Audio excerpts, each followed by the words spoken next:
The book of Genesis, chapter 8. But God remembered Noah and all the wild animals and livestock with him in the boat. He sent a wind to blow across the earth, and the flood waters began to recede. The underground water stopped flowing, and the torrential rains from the sky were stopped. So the flood waters gradually receded from the earth.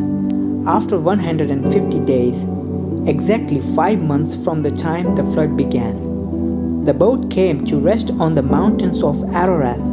2.5 months later, as the water continued to go down, other mountain peaks became visible.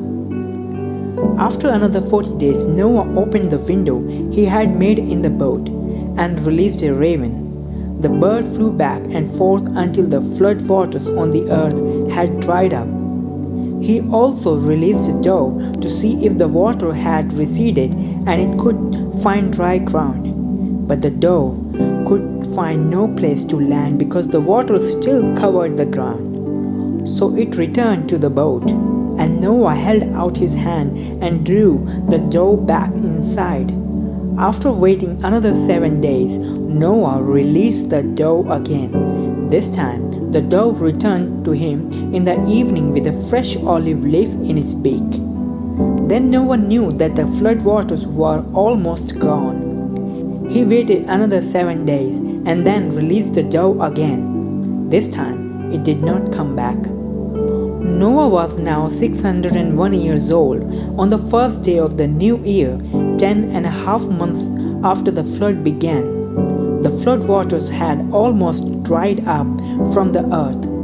Noah lifted back the covering of the boat and saw that the surface of the ground was drying. 2 more months went by, and at last the earth was dry. Then God said to Noah, "Leave the boat, all of you, you and your wife, and your sons and their wives. Release all the animals, the birds, the livestock, and all small animals that scurry along the ground, so they can be fruitful and multiply throughout the earth." So Noah, his wife, and his sons and their wives left the boat, and all of the large and small animals and birds came out of the boat, pair by pair.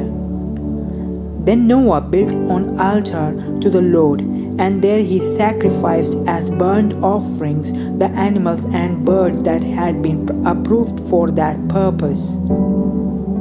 And the Lord was pleased with the aroma of the sacrifice and said to himself, "I will never again curse the ground because of the human race, even though everything they think or imagine is bent toward evil from childhood.